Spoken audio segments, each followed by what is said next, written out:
Hello, everybody. Welcome back to the College Town Podcast. My name is Derek DeBurger. With me is Sam Roth. How we doing, guys?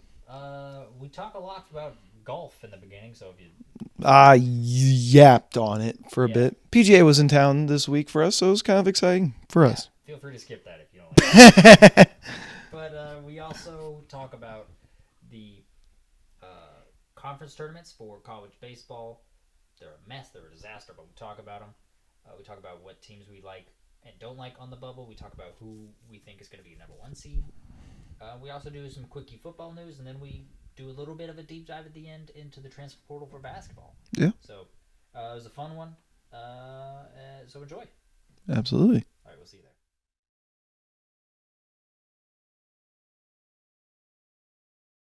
Hello, everybody. Welcome back to the College Town Podcast. Is it a sad day? Why is it a sad day? Well, the Knicks lost. Oh.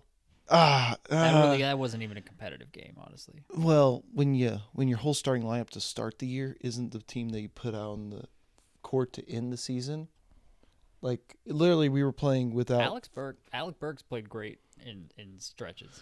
Alec Burks is a bucket that does not know how to get a rebound or defend. He is an absolute bucket. So what you're saying is he's a hooper. He 100% is a hooper. I mean, Alec Burks can go get a shot whenever he wants, but Tom Thibodeau does not play him because all he does is drop coverage defense on a pick and roll screen. It's a sad day. It's all right. We'll be back. I was looking for a good game. It's fine. Hey, it's all right. Yeah, go Spurs. Before starting off with NBA there right out of the gate. Right. We're moving on to PGA. We get into the college stuff, which is what the show is about. You apparently have a PGA scoop. I do actually. So as you all know, which is wild. Yeah. So what's funny is the PGA was at Valhalla. For us, that is a local course, just on the outskirts of Louisville, more or less. It's a very prestigious course, formerly owned by the PGA, now owned by some local interests. Yeah, basically. But there was a big story that came out of the PGA this weekend, and that was Scottie Scheffler.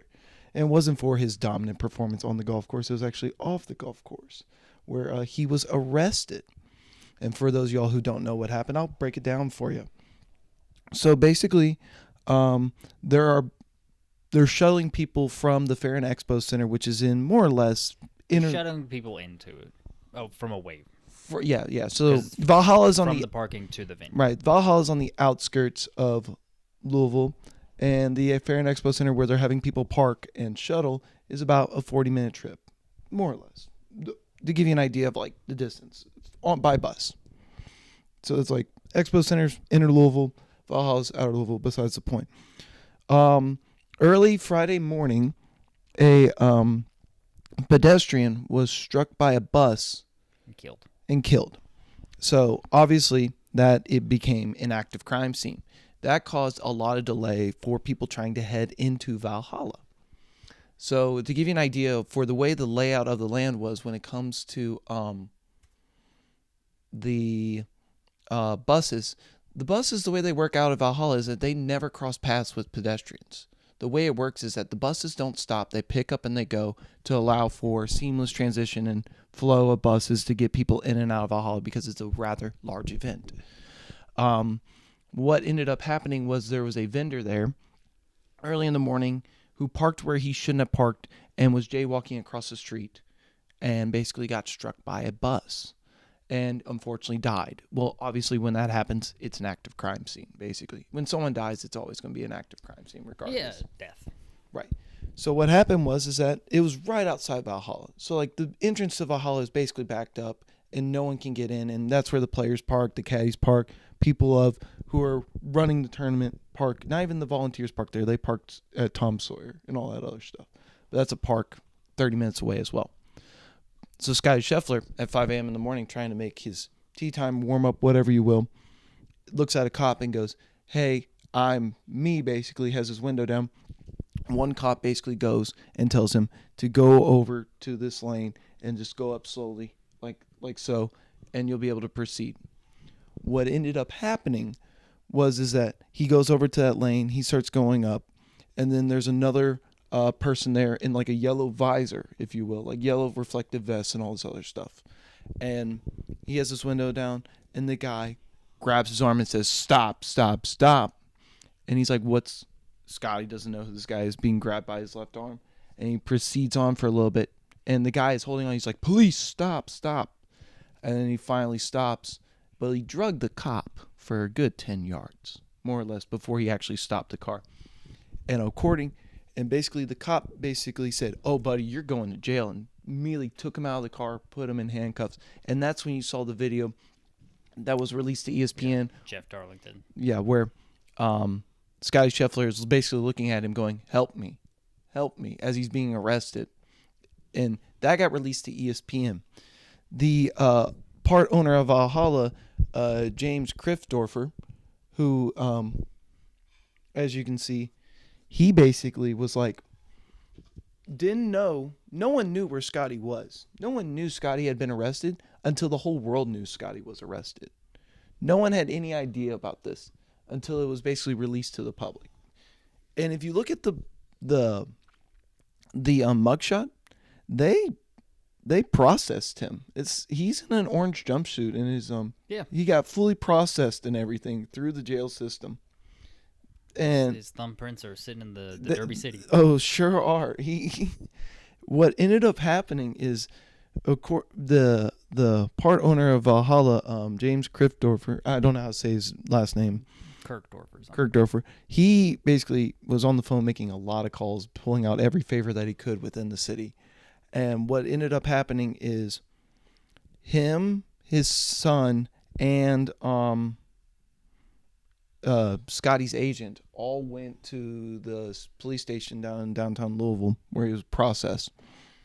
Drove two separate cars, Krickdorfer and his son in one car, and and Scotty's agent in another car.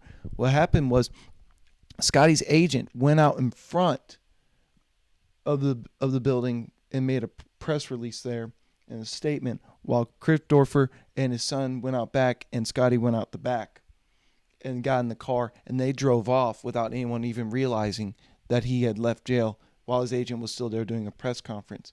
The only way people knew that he was out of jail was when he showed up at the doorsteps of Valhalla and barely made this tee time to play the round. Because if no one knew he had been arrested, Scotty Scheffler would have been disqualified from the tournament for just missing his tee time, and no one would have known where he was. So yeah, it was a rather crazy story, of matter of fact. And then, obviously, playing off Adrenaline Friday, he shot 5 under.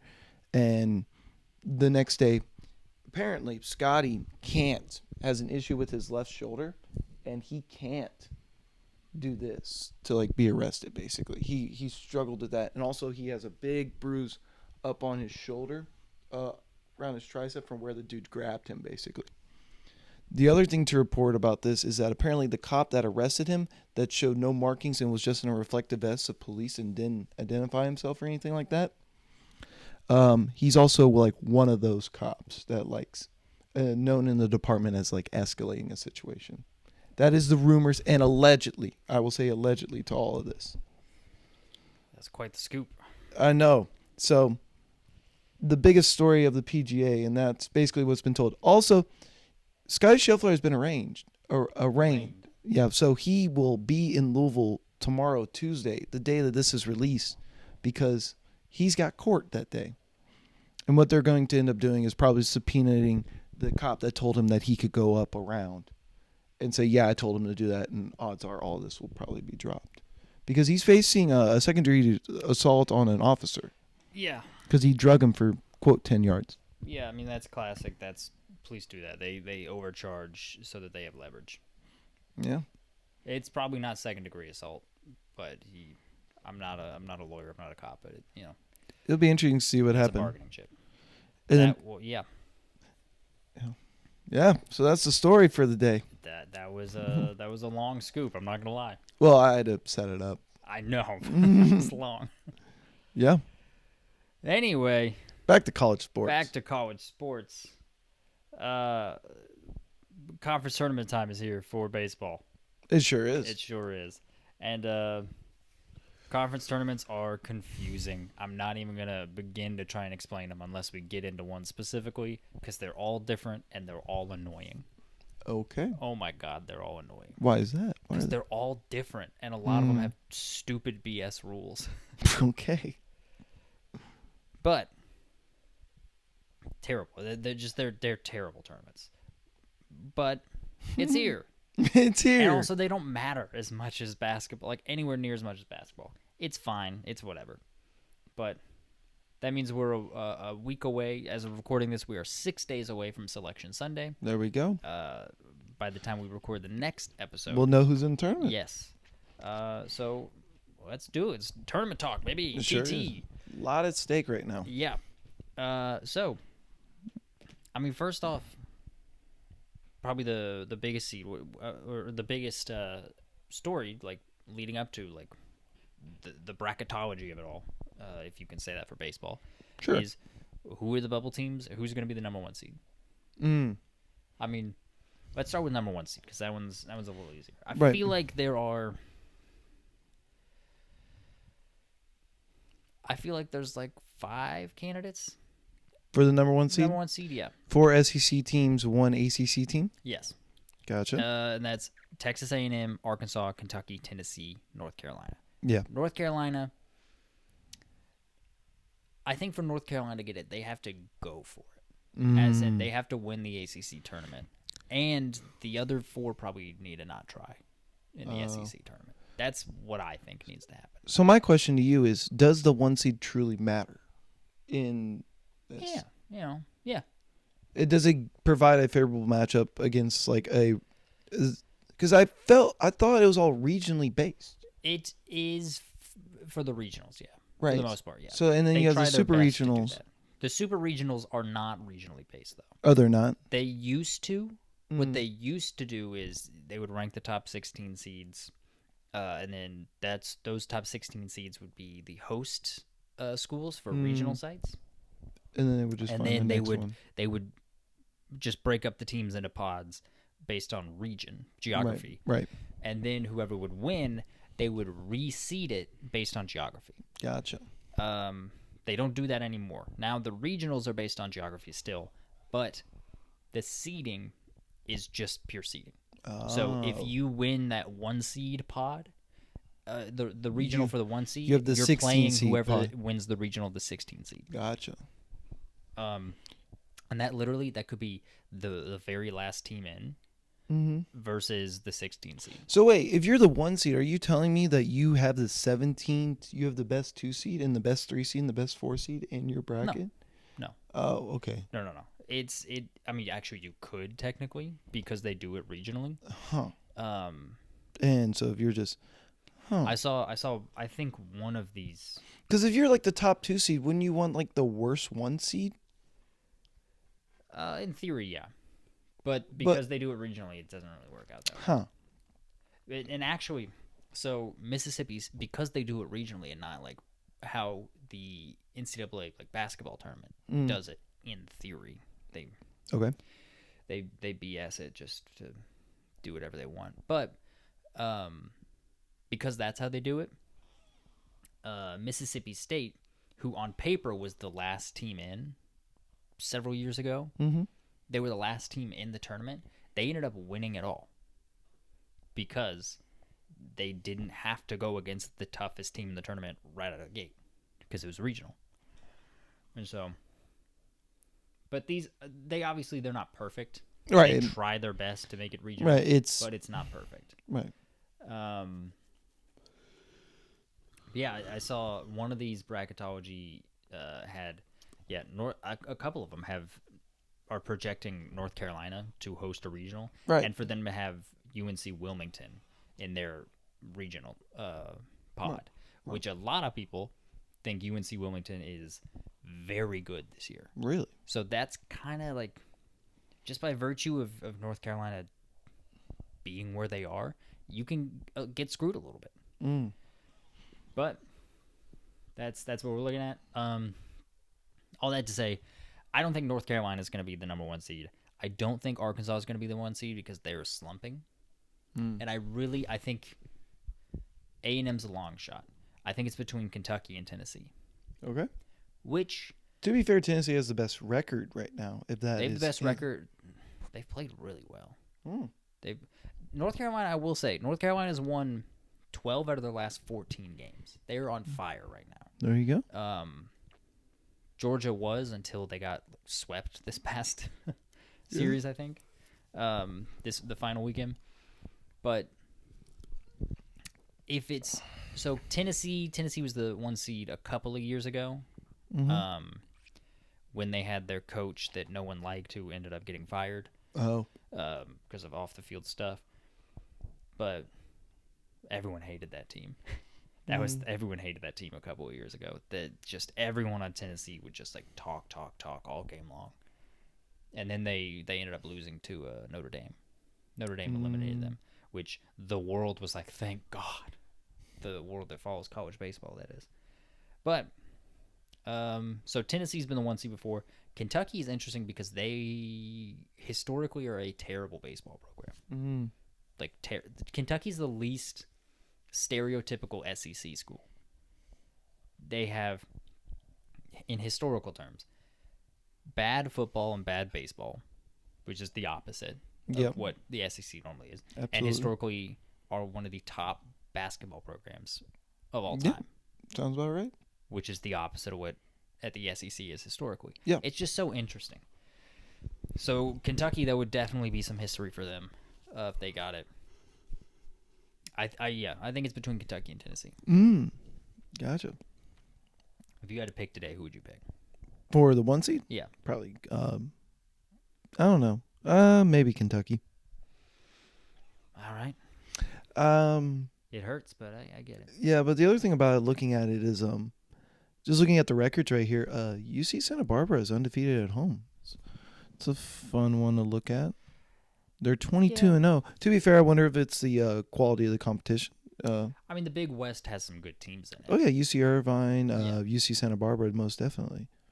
And, well, they've also got some good historical teams, like Fullerton. Cal State Fullerton. Who's awful this year, but they sure are. They're historically fine. Yeah. Long Beach State, who's got some good history. It's interesting. CSUN, who, they're okay this year. They're not going to make the tournament, but gotcha.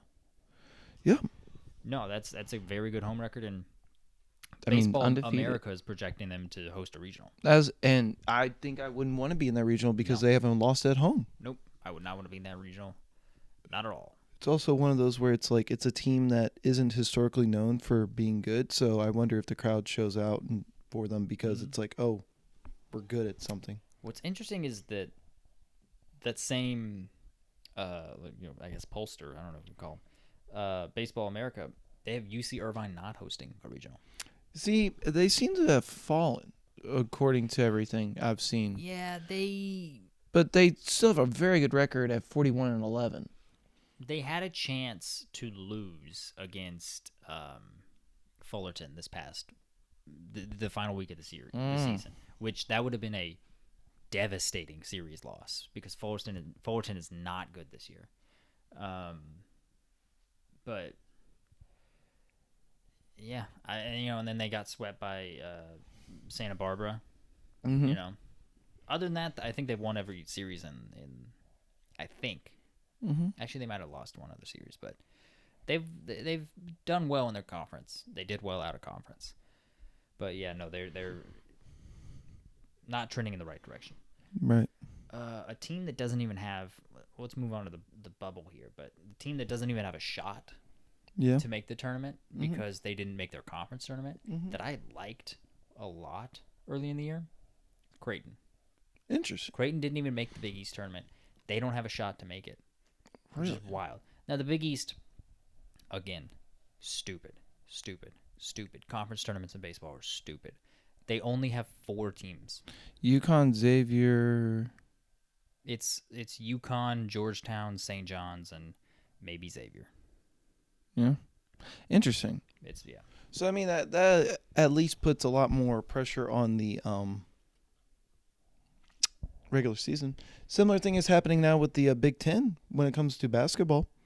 The bottom 2 or 1 teams don't make the conference tournament now because the conference has gotten so large. Yeah. Which basketball's done that before, but Yeah. their tournaments make much more sense still. Fair enough. But all right, let's talk some bubble teams. Go for it. Two teams that are interesting to me right now that I think are on the bubble. One of them's on the right side of the bubble, as most people say. One's on the wrong side. Mm-hmm. Louisville needs to do some work to get in the tournament. Okay. Good program historically, semi-historic, recently. Mm-hmm. Recent history. Good program. Expected a bounce-back year. Really didn't get that much of a bounce-back year. But they have a chance to make the tournament, which they did not have last year. But they have to do some work. Vandy, though. Mm-hmm. Vandy's an interesting one to me because they have played awful for like a month now. Oh. They've played awful baseball. And everyone's projecting them as like a 3 seed in various tournaments. Okay. Like various regionals. I mean, I don't think Vandy's a bubble team for me. why is that? I don't know. So I mean, if you take away the automatic bids at a certain point, it's There's 30 automatic bids. right. And out of how large of a field? 16, 64. 64. So I mean, that leaves like the top 30 teams, and probably some of them are getting the automatic bid. So let's just say It's top probably 40. like 40, yeah. Top 40 teams. I think Vanderbilt's a top 40 team. Yeah. I mean, you can make that argument. They're just going the wrong direction. I mean, yeah. And they have been for a long time. I mean, I don't think it's. I mean, to be fair, the level of competition that they are playing in the SEC is drastically larger than others of like Louisville, as you mentioned. But the ACC is. It's It's been good. good this year. It's just not as good as the SEC. But okay, well let's see what Vandy's record was in conference because They are 35-20 right but now. in conference is what I'm checking. Right. Because Louisville had a winning record, barely, but a winning record. In conference, Vandy had a losing record by 4 games. Right. So they only lost 3 games out of conference. It just shows the level of competition they're playing. Okay, but if you play no one out of conference, then that's No, but if you also play a really good conference. Louisville played a really good conference. The I'm- ACC and the SEC are far and away the 2 best conferences in baseball this year. Right. I'm not arguing that, but I do think the SEC is better when you talk about potentially 4 of those teams have a chance to be the 1 seed. It's better, but Vandy has a losing record in conference. Yeah, because I'm just saying I think they should be a bubble team. I mean, but it's like Especially you play- with how they played down the stretch. But if you play better teams and you're not expected to win those games because they're a better team, shouldn't affect you because you know what I'm saying? Yes, but they should have won some of those games. They should have won some of those series. They were non-competitive in some of them. Okay. I just think they're trending in the wrong direction. So you think recency bias is a major factor I when think you have to selecting? play it. I think you have to factor it in. You have to factor in the eye test to the record and the stats. Yeah, I think you need to look at the overall record and resume, and then what have you done recently? Because there are teams that get off to rocky starts in the beginning of the year that just kind of catch fire, and then there are teams that they kind of peak mid-season, and then teams figure them out, and it's like, okay, you could, and those are always tricky cases. That's why I think Vanderbilt should be a bubble team. I'm not saying they should definitely be out. I'm not saying they should definitely be in. I'm just saying there should be a conversation around Vandy because, in some cases, teams can limp into the tournament. It's like, it's fine. They were a good team. They weren't playing their best baseball right now, but they're good. They deserve to be here. Sometimes teams get exposed. Yeah. And it's like, I mean, all 6 teams you have on the screen right there, I think should get in. Florida? Florida? Florida does not deserve to get in the tournament. Really? No. Why not? Florida, they're 2 games above 500 overall. That's bad. That's really bad. In baseball, that's terrible. Really? Yes. But you're advocating for a Louisville team that has work to be done. Because they're 10 games above 500 overall. Are they though? Yes. They're 32-22. But that's just you gotta do math. Fair enough. Interesting. But I mean, like, would you say the eliminating Florida, South Carolina, Vanderbilt, Georgia, Kentucky, and Tennessee should get in? As of now, the teams I have on the screen are Tennessee, Kentucky, Georgia, Vandy, South Carolina, Florida. I don't think Florida should be in the tournament. Unless they win the SEC tournament, I don't think they should be in. Mm-hmm. You can make an argument for if they go to the championship and lose there, but I don't think they should be in. Fair enough. Tennessee, Kentucky, Georgia, easy. Vandy, I think they're on the right side looking in right now.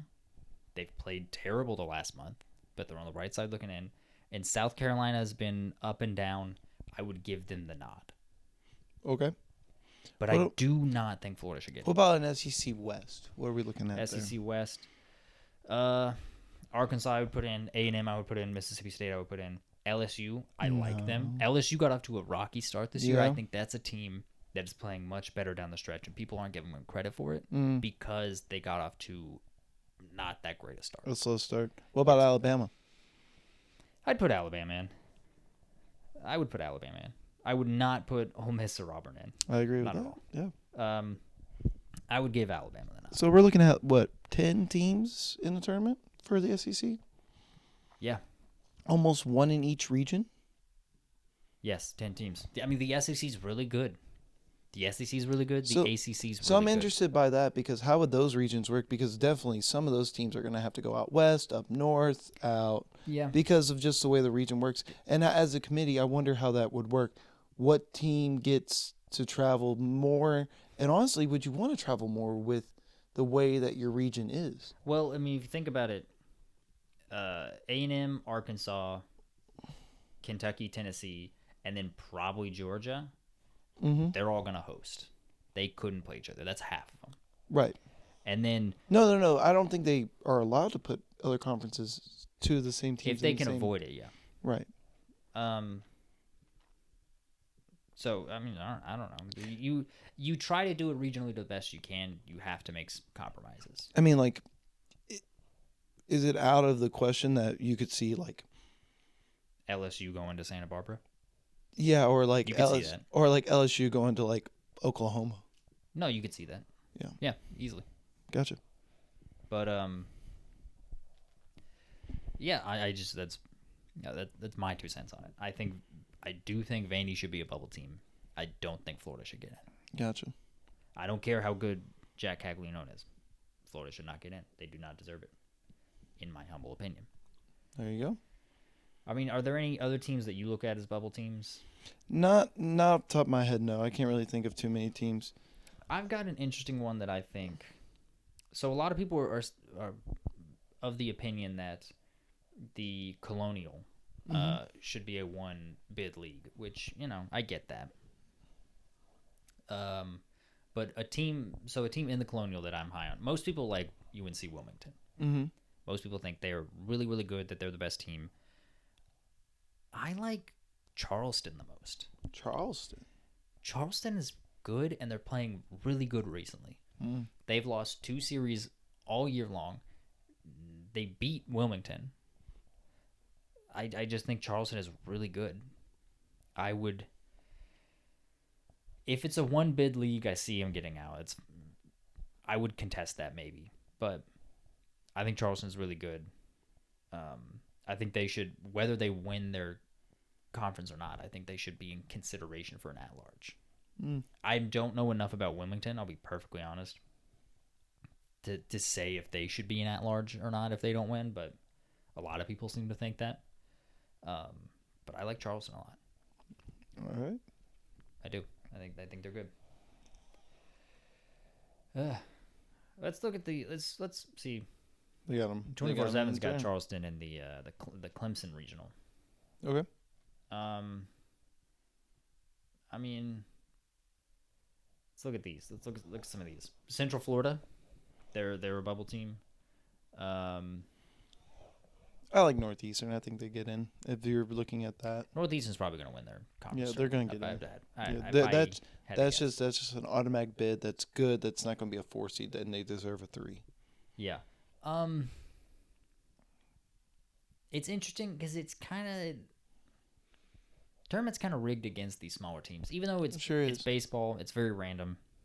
Teams make it to Omaha all the time. That it's like, okay, I don't know how they got there, but great, good on them. Yeah, good on you, Oral Roberts. Yeah, exactly. But because you have to like actually win your tournament and you got to actually throw your best guys. Yeah. It kind of sets you up for failure in the tournament a little bit. Sometimes. Yeah, because you got fatigued arms. Mm-hmm. Whereas a Clemson or maybe even an Oklahoma. I don't know. It depends on how much Oklahoma wants to try. Right. But they can just throw their bench guys. There is a line I think to be drawn between like that 10 to 20 range where it's like if you play well in your tournament, you could host. There is a factor of having home field advantage. Absolutely, yeah. So I think there is something to be said about that. It all depends on coach philosophy. Because would you rather coach is the one make the decision. I mean, if you were the coach, would you rather travel and be a 2 seed and save your arms, or maybe not have your strongest arms available at the start of the tournament, but then also being able to host? I think if you are, because it is double elimination. Let's go with NC State for example. Because NC State is playing very well down the stretch. They just swept Wake Forest, who Wake Forest is another team that kind of got off to a bad start. That's picked it up a little bit. That got hampered a lot by getting swept by NC State. Right. But NC State probably needs to make a little bit of noise in the ACC tournament to secure a 1 seed. Yeah, to host a regional. Now, if you're the NC State coach, are you going for that 1 seed, or are you okay with a 2 seed and having fresh arms? I think what you do is you pitch your Friday starter and your Saturday starter. First 2 games because of the way the ACC tournament works. And then if you make the actual tournament play, if you make it out-of-pod play, because, okay, here we'll explain this one. It's incredibly stupid. Only 12 teams make the ACC tournament. They break them up into 4 pods of 3. Each team in those pods play each other. The team with the best record moves on to the tournament. Or if everyone is tied or there are multiple ties, the highest seed of the ties moves on to the tournament. I see. They changed it to the stupid format because North Carolina got left out of the NCAA tournament one year because they were bad that year. And so they changed the formats to try and get North Carolina in more often. It's to try and get a multitude of schools in. Because this way you can say like, oh, our top teams made it to the tournament. And like, while still some of your really good teams like didn't make it to the tournament portion of it. That's what it's for.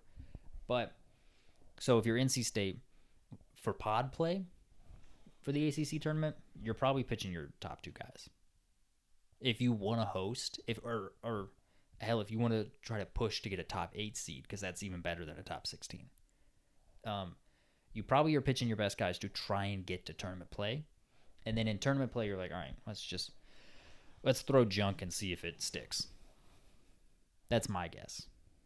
Because you really, you're playing with fire if you really go for it and try to win your tournament. It's unfortunate, but it's the case. It's the fact of the matter. So that's what I would say for someone in like Oklahoma situation, NC State, Virginia. Try to do well early on in the tournament, and then the later you get, like, all right, let's see what happens. Like, you're playing with house money at that point. If you are, let's see, someone who is, probably pretty far out of it. It's got like, I don't know. I was gonna say Indiana State. Indiana State's not gonna top 8 seed. They'll probably host a regional. Indiana State's had a good year, a very good year, coming off of a year where they made the tournament. So they're just building momentum as a program as far as last year and this year. Indiana State can't do anything. I think Indiana State's probably pretty locked in. There's an argument you can make that like if they lose, if they don't win their tournament, then they don't host. But I don't know about that. Mm. All right. What else we got? If you want to stick on baseball news, shout out to the team for going defeated. They did it. They went defeated. Yeah. University of Maryland Eastern Shore went 0-48 this year. We're proud of them. They're the only winless team in Division I baseball, which is an impressive feat. It's very impressive. They played 48 games and didn't win a single one. It's fun. I love the Northeastern Conference. Golly. I love it. That is... I wonder how many of those guys got scholarships. Probably the maximum number of people. That's wild. Why not? Give them free college tuition. Why can't I can give the same result and I want a scholarship? I mean, do you want to go? You want to go to Maryland? I mean, if they're paying for my school, I'll go anywhere, really. All right.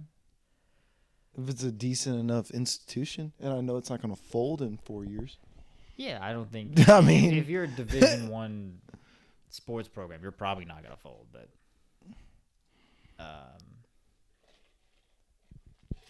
do you think? I know it's an HBCU. There's a fun fact written in our notes. Yeah, I would go there. Acceptance rate is 82%, which is pretty good. Solid, yeah. Doesn't look too expensive. Average cost after aid is $11,600 a year. It's not bad at all. A scholarship will wipe that slate clean. Sure would. Wow, that's a small school though. That is a really small school. How big is it? For 21-22 calendar year, academic year, their enrollment was 1,758. Golly, so the baseball team was 10% of the population. Like, what are we talking about here? 10%. Well, yeah, if you had, I mean, like... You got like 40 guys at a baseball team. Okay, my bad. Let me rephrase it to 5%. 5%? You said 1,000, right? Yeah. 50 is 5%. 4% is what 40 would be. That's a 4% of your population. More than 50 is 5%. 5% for that is like, what is that? 10% is 100. What are you talking about? If there's 1,000, it's like 80 something. 80 something is 5%. If there's 1,000 people, 1,700. Oh, I was just going off of 1,000. No, I mean, you are right that the baseball team is a large portion of the. Dude, imagine if they had a football team. That would be. I don't think they do. That might be double digits. I mean, yeah, that's like 80 something, 90. I mean, that's kind of wild if you think about it. Well, that explains a lot, though. Because, I mean, like, if you have a pool of 1,000 people to pull from, assuming half of them... Well, you don't just, like, go out and pluck people in economics classes. You recruit them. Yeah. Right, I know, but I'm just saying, like, a very small school like that. What do you think the enrollment of Gonzaga is? Just out of curiosity. Oh. I will say there was a study done that. So give me an idea. How big is Louisville? Louisville's like 22,000. Oh, Louisville's like 22,000. Yeah. So Gonzaga, I'm gonna go with a solid 6K. 6K, okay. 6 or 7K. That's not a bad guess. I think that's probably pretty spot on. 4,962. Fair enough. Yeah. But they have a basketball program.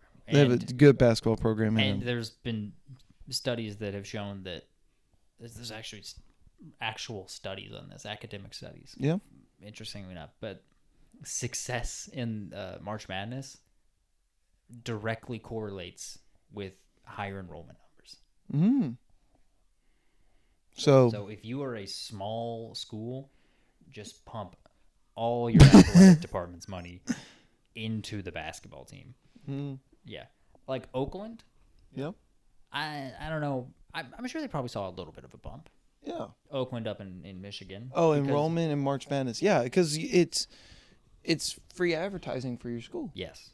It's 1,000% what it is. Because everyone wants that like Cinderella, like. I mean, like that's why we know who Oral Roberts, St. Peter's are. That's why we know who VCU is. That's why a lot of people know who Loyola Chicago is. Yeah, Butler, absolutely. Loyola Chicago is probably skyrocketing. It probably has after 2 years of success, and it makes sense. The Final Four run, especially. Well, it also just makes a whole lot of sense because how are people supposed to know to apply for your school if they don't know your school exists? Yeah.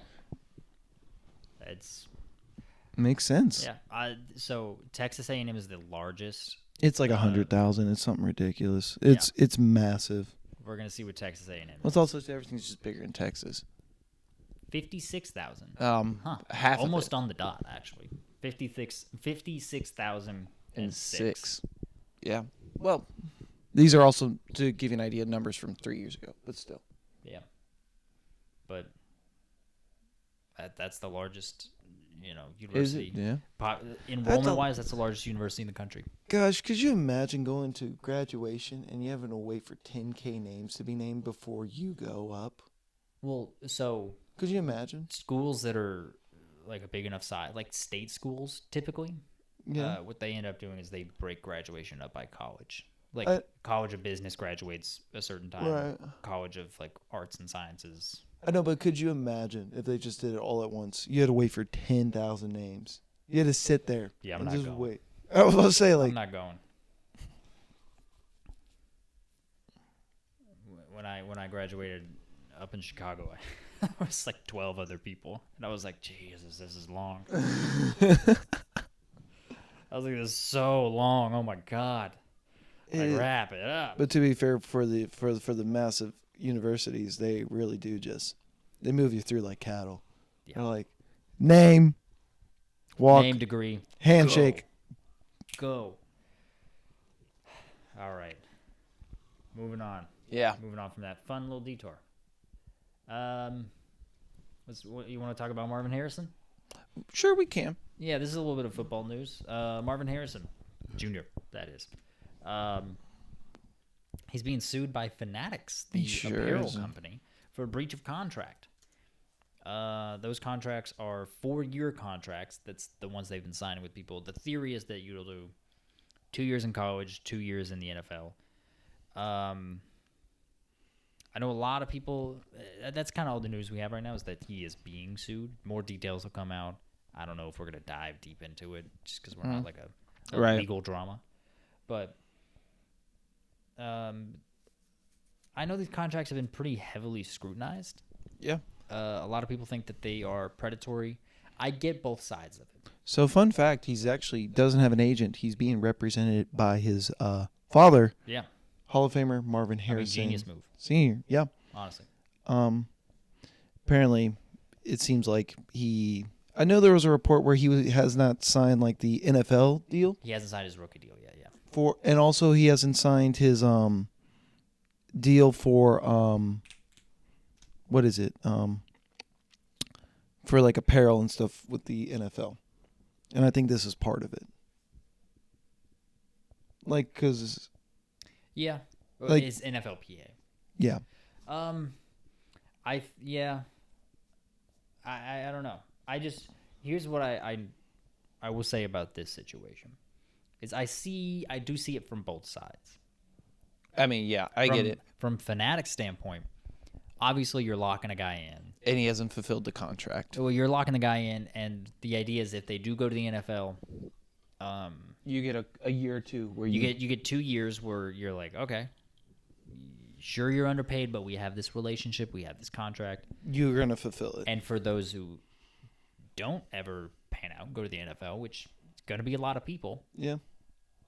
It's this is a good way to make some money in college for the player because they're never gonna some players are just never gonna go to the NFL. It's less than 2% ever do. Right. It's like, look at this college kid who just got to college. Here's $1 million for you. Yeah. And you're like, oh my gosh, I've never seen this amount of money in my life. Probably though, Marvin Harrison Jr. probably has because of his dad, but I don't think he's seen $1 million. No, but you know what I'm saying. He let me talk. Had a silver spoon. I know what you're saying. Yeah, I mean, like a lot of people still doesn't mean you. Right. What I'm trying to get at is that a lot of kids who are coming out of high school, going to college, and now being able to make money like this. It's just 4 years sooner or 3 years sooner than what it's expected when they get their first NFL check or their first NFL signing bonus. It is oh my gosh, this is a lot of money. Yeah. And then from the Marvin Harrison standpoint, maybe it's a good deal in college, but like he's Marvin Harrison Jr. Like to be fair, as a freshman, he's a generational talent. To be fair, as a freshman, you got to think about the wide receiver room that he was behind. In ridiculous order, I mean Chris Olave, Jackson Smith and Jigba, Garrett Wilson. Yeah. I mean, like absurd receivers. Absolutely. And so, like, for him, I mean, good on him.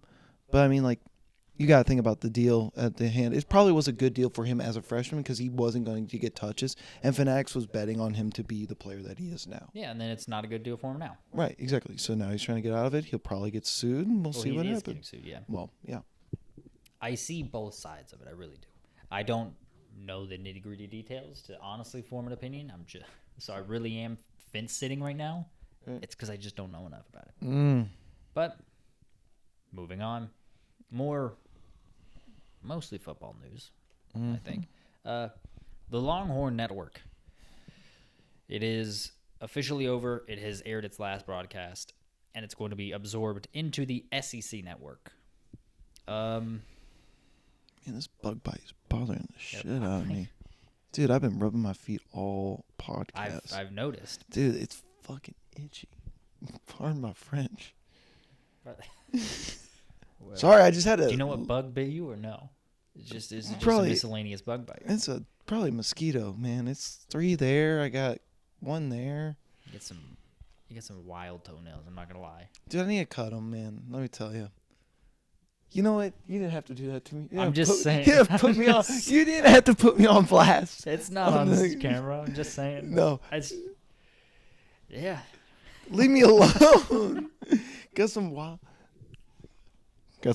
ass teeth is what you got. I got a beautiful smile. Anyway, the Longhorn Network is part of the SEC network now. I think it's for the best. Asshole. The Longhorn Network was never that good. No, it wasn't. There was not enough information. There was not enough content for a 24-hour content. Yeah, network. About a school. One athletic department. Right.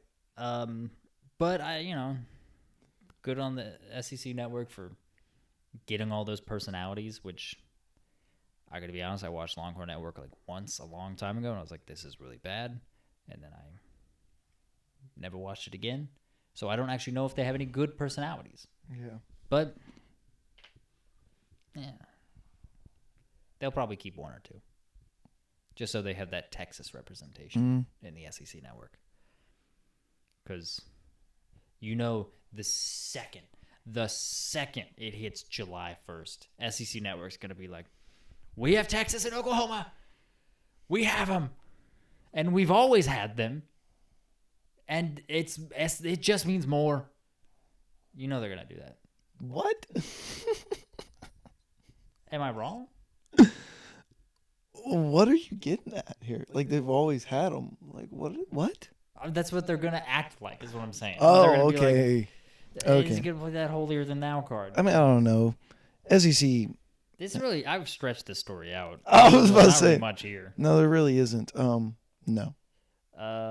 All right. Well, another quick one. Power 5 schools and the NCAA have spent a combined $15 million plus on lobbying Congress to reverse state NIL legislation. Obviously, it hasn't worked. Right. It comes in alongside the recent House settlement, where Power 5 schools and some schools who don't have football programs, or like don't have Power 5 football programs, like UConn is one of them. They reached a settlement. They've got to pay a ton of money because they were not paying players for so long. It's like it's a lot of money. They got to pay like over $2 billion combined. It's spread out over 10 years, so it's going to be manageable for athletic departments, but it's a lot of money. So Good on you, NCAA. Yeah, Your own fault. absolutely. All right. Let's move on to basketball. Yeah, a couple of basketball stories here. Yeah.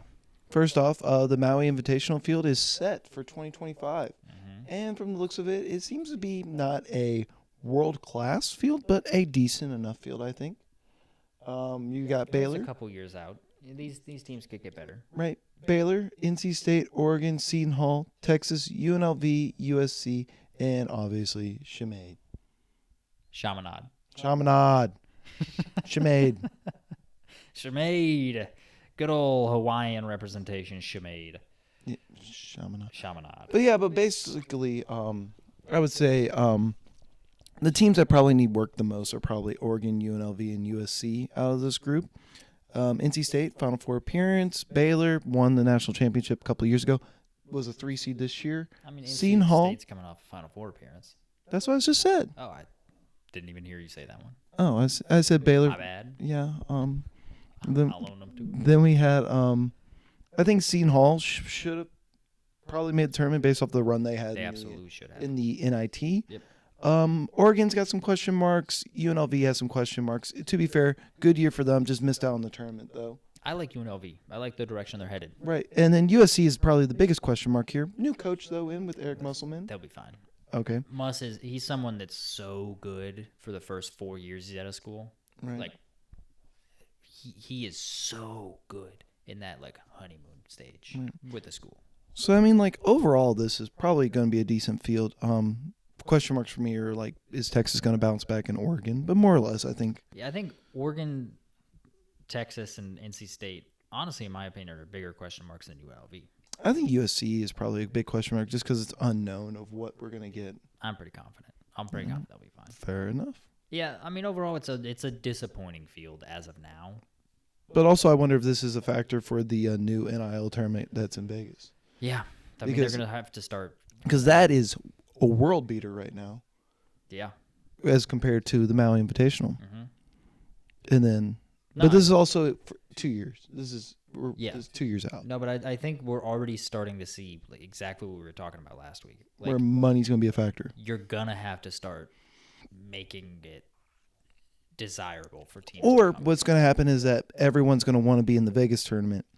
And then once the field is set for that, all the other ones are going to fall in line. It's basically going to be like you're going to have the NCAA tournament and then the DNIT of the midseason tournaments. Maui does it further in advance. And so the Vegas tournament, they just kind of put it together on the fly. One of the teams they got, the last team they got to fill out their field was Creighton. Creighton had to buy out of the Battle for Atlantis. And so these teams they're like, I wouldn't be shocked if like Baylor or Texas bought out of Maui. That would not blow my mind. It would definitely be a departure from the norm, from tradition, because Maui is the Creme de la creme. mid-season tournament, which really it's like almost like a preseason tournament Yeah. because it starts like a couple weeks into the season. But you gotta make yourself competitive. You have to. And if the players era tournament, let's just call it the players. That's easiest. The players tournament. They're paying people. They're contributing to schools' NIL collectives for teams to come there. Well, who wants to go to Maui when your players can get $1 million in a week? Yeah, $1 million or maybe more if you're good. Maybe more if you think you can win. Yeah, absolutely. So, and then speaking of money, big transfer news. I mean, at least for us Louisville fans, because we thought we had a shot at this guy. Is Great Osobor. Osobor from the University of Utah State has committed and transferred to the University of Washington. Utah State University. I could be wrong with it. Keep going. I'm gonna look that up. Is it just Utah State? Is it a college? Yeah, it's a college. It's. I think it's Utah State. Yeah, Utah State University. Yes. Did I say that? You said University of Utah State. Apologies. But he is What committed do you think to. their enrollment is? 11,000. It's 20,000. Okay, It's a state university. fair enough. All right, keep going. But he is transferred, and he is following Danny Sprinkle to the University of Washington. Did I say that right? Or is it Washington of University? No, it's I'm UW. It's so dumb. No, they're all different. What's the difference between University of Washington and Washington University? Why does it matter where the university is? I don't know. Copyright. Is there a Washington University? I'm curious. Washington University is a university in St. Louis, Missouri. What? Oh yeah, it's a prestigious university. It's a very. It's a 12% acceptance It rate. is a ridiculously good university. Like. Yeah, that's interesting. Yeah. And what do you think their enrollment is? It's like maybe like 15K. It's 7,713. Okay, but very good school. Like to give you an idea, people are studying week 1. Like it is a ridiculously hard university, very prestigious university. I studied week 1. What are you talking about? Well, there's like a little bit of like a syllabus week. What are you talking about? It was like syllabus day. No. I know what I'm trying to get at. I think you just didn't try enough. No, it wasn't. No, it's not like that. Okay, no. I'm kidding. I know, asshole. I'm coming at you. You're really on a roll this one. I was kidding. But anyway, back to Great and how great he is. Yeah. He is reported to be making a record $2 million in NIL money going to Washington, which is absurd because as far as we know, the largest deal that was offered to a transfer for this year was Balo at $1.2 million. There was a rumor that Cliff Amore, Okay. Amoro, yeah, I don't know how to say his last name. I'll be perfectly honest. That's a very difficult name to say. The center from Rutgers that transferred to Alabama is rumored that he got offered $2 million, but said no to go to Alabama. Huh. That was a rumor. Interesting.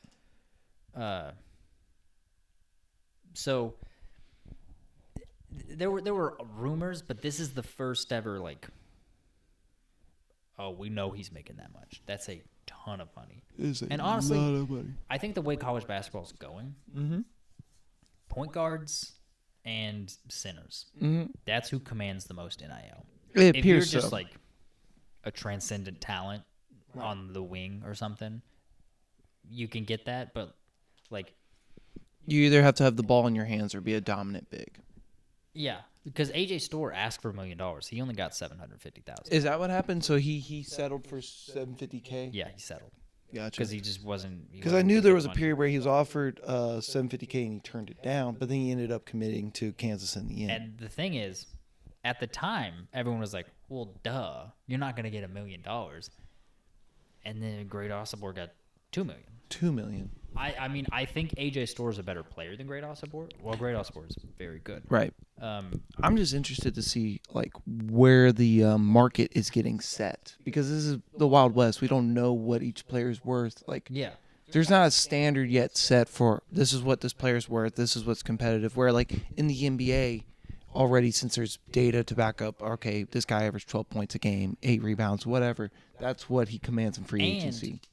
There's a salary cap in conjunction with no player can make more than this percentage of the team's salary cap. Right. In college, There's no not limit. that. Like, I have a theory. I don't know. I'm not a Washington insider. I don't work in with their NIL collective, but I have a theory that Washington spent the vast majority of their NIL money set aside for basketball on Great Osobor. I can see it. I think they're like, let's just blow the farm on this guy. And I don't know if I said that saying right, but we're going to go with it. I heard it and I didn't say anything. I was like, The entire farm. it's gone. The entire farm is blown on this one guy. They're blowing the entire farm. I'm like, that poor Charlotte's Web just gone. Oh, Charlotte. You got blown. All for Great Osobor. All for a 6'8" center. Is he only 6'8"? Yeah, he is. He's undersized, but he's very good. Oh, yeah, he is. Wow.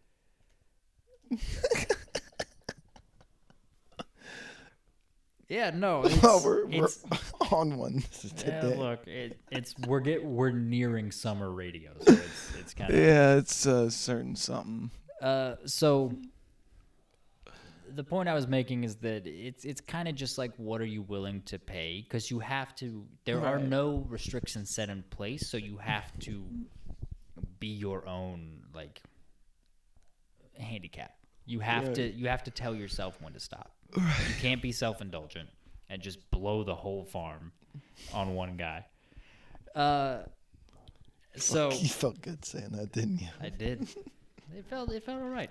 But at the same time, what's interesting to me is everyone was like, "Oh man, AJ Store's not going to get $1 million. There's no way." And then Ballo got 1.2. Mm-hmm. Osobor got $2 million. Cason Pryor, who committed to Louisville, was rumored to get what Louisville offered Great Osobor, which is $1.3 million. Who? Cason Pryor. I don't know who that I name like is. Cason Pryor quite a bit, personally. But, like, I think what we're seeing is just the longer you wait, the more it's spelled Kashan, by the way. It's pronounced Cason. Oh, this guy? Yeah. Really? Yeah. So it looks like what we're seeing is the longer you wait to go somewhere, the more money you're getting. But do you want to play that game of like, I'm going to try to hold out and get as much money as possible versus I need to like lock up my spot so that there is money available for me? There's a fine line to be played, but then also I feel like yeah, actually, looking at Louisville's roster right now, there's 2 guys on there that have transferred in that Louisville was rumored to have paid them at least $1 million. And who would those 2 be? Cason Pryor and Chucky Hepburn. He's interesting. Mm-hmm. Really? Yeah.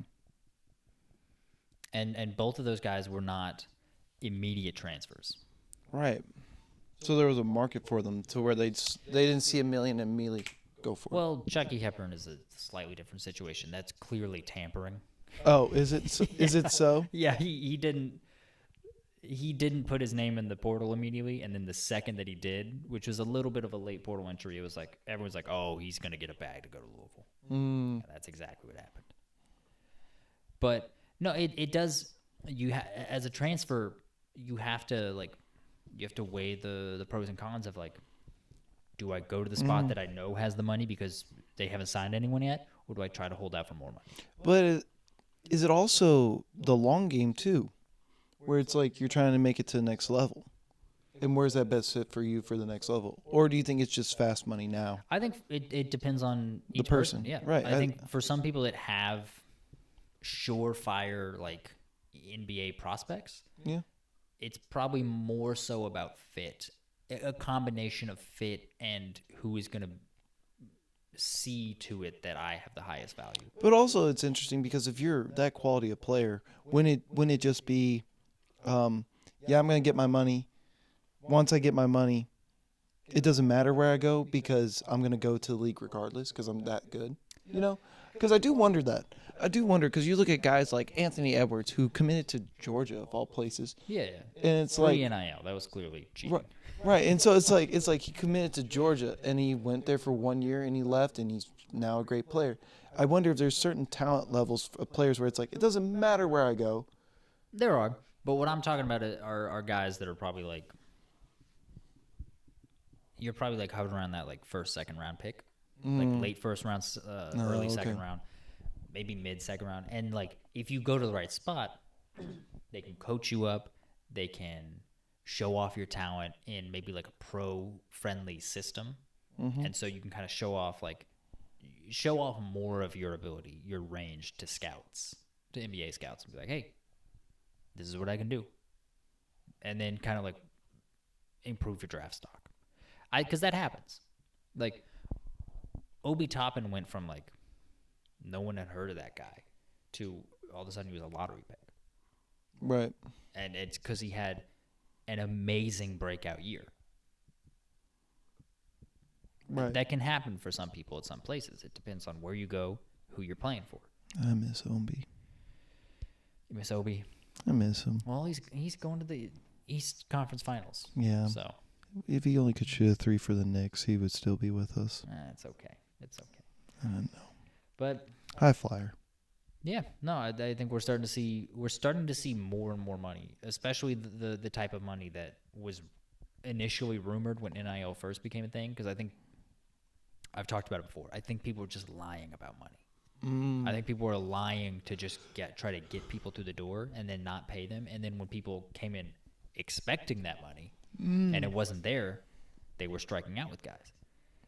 So that's what I think is happening. All right. Got any more on that, or No, not really. Okay. Absolutely. last bit of news was just that Fox is replacing SmackDown with college basketball on Friday nights. Yeah. SmackDown is WWE, right? Yeah, it is. I don't like WWE. I don't watch it either. I guess I was I'm more intelligent than that. I was I'll be perfectly honest. yeah, that's the nice way to say it. That's not the nice way to say it. That's No, the blunt way to say it. No, that's the nice way to say it. Okay, say it the not nice way. I can't. You can't. I can't. What does it involve slurs? Why can't you say it? Because it's not nice. Okay. Yeah, no, I don't watch WWE. No. So I'm glad that I can watch some Fox basketball where I imagine what's his name? Gus Johnson is going to be screaming his head off on the TV. All right, you gotta. I mean, is there anything else? Anything else we got? I was looking to see if there's any other big time transfers that happen.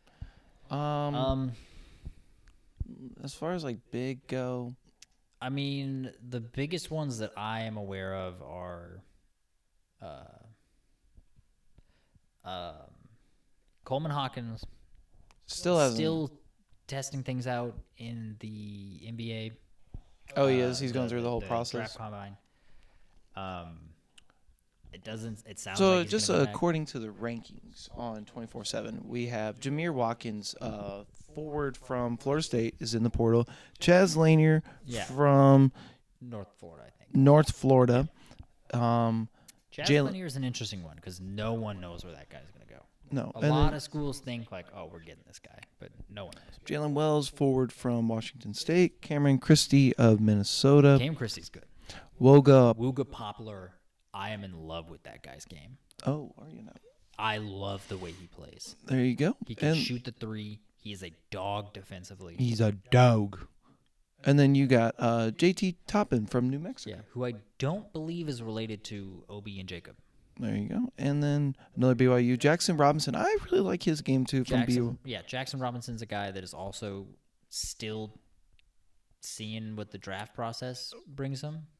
And then we still got DJ Wagner, who hasn't committed. He has a crystal ball of 66% to Arkansas. So that means not that high. So that means there are some conflicting reports as far as his goes. Let's take a look real quick. I don't think anyone knows about DJ Wagner. I think, yeah, usually that's what that means. I want to see what the report is, if I can find him again. Where is he? I got a question for you. One more before you leave. Mm-hmm. How much have you been keeping up with the transfer portal for basketball? More or less a decent, like an average amount, or above average. I would say if it's like a top guy, I've been trying to track it because I'm interested to see what the money brings with it. Yeah. Like if they're in like the top 70, I would say I'm keeping an eye on it. But as far as like guys outside of that, not as much. All right. In your estimation, who do you think has improved the most in the transfer portal? Oh, Kansas. Off the top of my head, it's Kansas. Okay. Kansas has absolutely dominated the portal. They got in real quick, got out. I mean, I really like what Kansas has done. Yeah, no, they got some good guys. They got AJ Storm, Zeke Mayo were the two notable ones, really. Riley Griffin and Noah Shelby. I don't know much about Shelby, I'll be completely honest, but as far as like Storm and Mayo go, that solidifies the backcourt real quick, real easy. Yeah, and they still have DeJuan Harris. He's got another year. Right. So I really like those two. Obviously Indiana, just because they've just. Indiana, I think, improved more than. Indiana is also just poach guys left and right. St. John's improved a lot. Yeah, I see the ranking. I don't know too much about the players They to got give an Kadari opinion. Richmond, Right, who I don't is know too much. the best player on Seton Hall's team. They got Davon Smith from Utah. He was a good guard for them. I think St. John's has gotten a lot better. I like what St. John's has done. Out of the teams that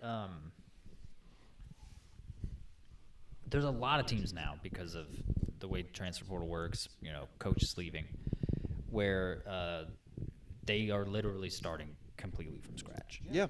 Like a team we support. Or Louisville, Kentucky, Arkansas, West Virginia. anyone within that carousel, you can honestly say. Like those are just some names off the top of my head. Yeah. That are just completely starting from scratch. Right. Out of those teams, who do you think has improved the most? Well, Who do you think? who has improved the most? Yeah. I think Louisville's going to double their wins, if that means anything. Yeah. So, I mean, like, if who's improved the most, it's definitely Louisville. Yeah. Okay, then I'll rephrase it. Who do you think has the best transfer class? Just in your, quick estimation of all the teams that just have to completely wipe the slate clean. Oh, Kentucky. Kentucky, all right. I mean, I really like, Otega Owen from Oklahoma. I really like Lamont Butler has been to a Final Four, has made fantastic shots. I don't think he truly fits Mark Pope's scheme. Doesn't, but I also think he's really good. Derek Carr from Wake Forest is really good. They got two really good bigs in Brandon Garrison from Oklahoma State, as well as the kid from Drexel was a 3-time Defensive Player of the Year in their conference. Amari Williams, I think is his name. I really like what they've done so far. Also, not even to mention, they got the top 3-point shooter in the league in Bria from Dayton. Kobe Brea, and also Kirk Risa, who's Right. another very good 3-point shooter. Right. I think what they have done is gone out and Pope has not been known for his defense, but he's gotten guys like Otega, Brandon Williams. It's interesting because that's the same thing that Pat Kelsey has done in Louisville. He's gotten guys that are defensive-minded. very good defensively. Right. And I'm, good on them. Because, I think Kentucky could be very good. They've also got guys in places where they've been there, done that. So it's also they know winning. Another thing about Kentucky is that they are still in on two guys that are highly touted in Chaz Lanier, the North Florida transfer that no one knows what he's going to do, and Jackson Robinson. Yeah, Jackson Robinson would be a very fun get. I mean, Mark Pope definitely knows how to coach that player because he had a tremendous season at BYU. Yeah. I also would there are two recruits that they got from Kentucky. They got the one kid that flipped from South Carolina to Kentucky, and then they also had Travis Perry. Apparently, according to people locally, not the Travis Perry kid. What is his name? I don't know it off the top of my head. Who? That's what I'm trying to figure it out. Who are you talking about? The second-ranked kid in the States behind Travis Perry. Caden Magwood? It might be. I don't know. I can't think of the name right now.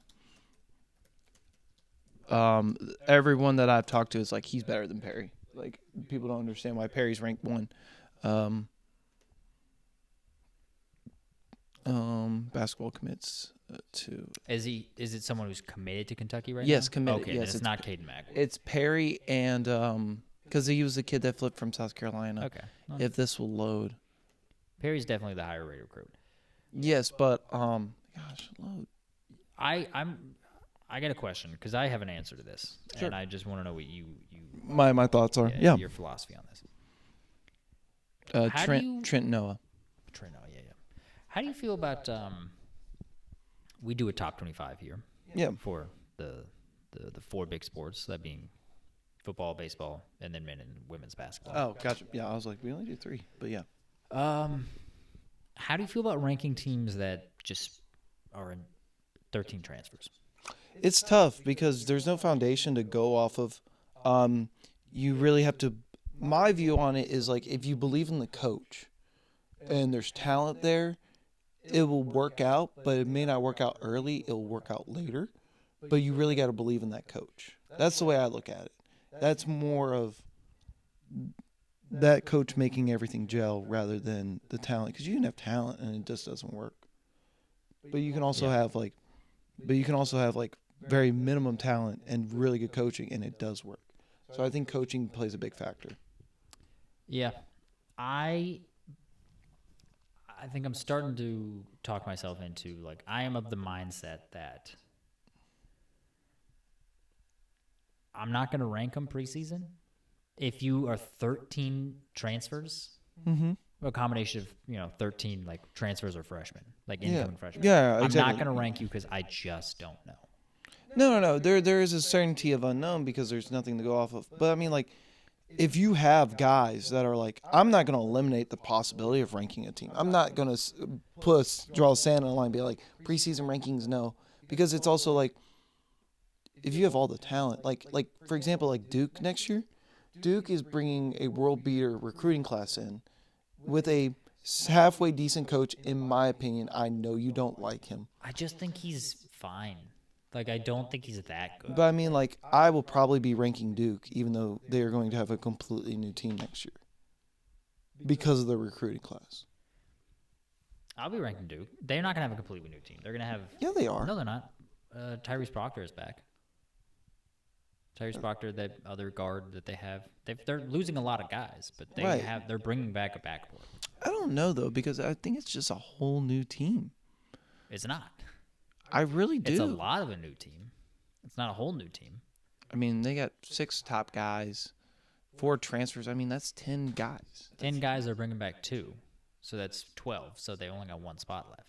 I mean, you said you're not going to rank people who are bringing in 10 plus transfers, or I said 13 new guys. Oh, 13's the max. I'm just getting at it from this perspective of like, it's going to be. I mean, 10 is practically a new rotation. I don't care what you say. I mean, there's no foundation. You're not wrong. So I mean, like, I don't know, 13-10. It's a new team regardless. Flag, I think, is just that good. Well, he is probably going to be the next white boy that we hate. Yes, but yeah, they got a very good recruiting class coming in. It'll be interesting to see. They're always gonna have a good recruiting class. Yeah. Yeah. This one better than most. I really do like what Kentucky's done with their roster. I like what Louisville's done with their roster. Mm-hmm. I honestly, to a lesser degree, I like what Arkansas has done with their roster. I'm not ranking any of them. It's because I just don't know. I just don't know. I get it. But I mean, like, in that carousel, yes, I probably won't be ranking them just from the standpoint of they are all new coaches and new spots with new teams. Whereas, like, Duke, I'll probably be ranking Duke, even though, in my opinion, it is a new team, but same coach, same environment. Yeah, and Cooper Flag. Yeah, talent does go far. I think. But also, I do think Cooper Flag, you could be the best player. Like, you could be Anthony Edwards, #1 recruit, #1 pick. It doesn't mean that you're going to be on a good team. I think the pieces around him are also going to be very good, too. Yeah, no, I know. I'm just saying I have faith that Duke will bring in guys that are pretty good, and Cooper Flag is that good. Yeah. So, yeah, that's what I got on that. Okay. So, anything else before we're No, I don't have to call it quits on this one? All right. Well, that was this episode. Hope you enjoyed it. Like and subscribe. That helps. It tells the algorithm that we're okay. Sure does. Yeah. But all right. We'll see you next one.